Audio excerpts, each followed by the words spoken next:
အားလုံးမင်္ဂလာပါဒီနေ့တော့တပြေတီးတက်ခူးစားမှာဖြစ်ပါတယ်တပြေတီးကတော့ကောလပုံအများကြီးထူးတော့နေကဲဆိုအောင်ကြည့်နော်စားကြမယ်စားခင်လာခဲ့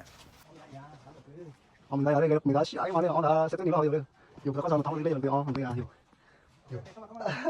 有个啥汤了哦，有快乐哦，1 2 3，哦，哦，没得啥嘛嘞，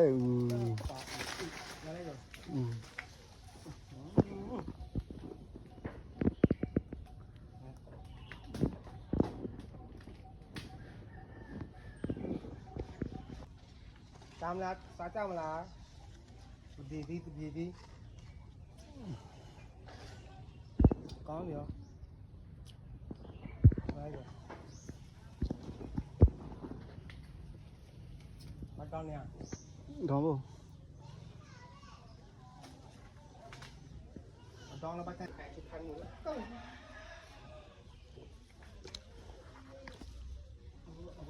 อร่อยอุ้มนะစားရပါဦးမိန်သားတက်ပြအောင်တဲ့ ဟလိုဘာမီယာ တပြေတပြေ 对吗？တပြေစီစားမလား你စားခြင်းနဲ့ဟောကကြာတပြေလို့လည်းကောဟမ်ဟောလာအောင်ခက်ခဲရခမောမလဲမအော်မလဲ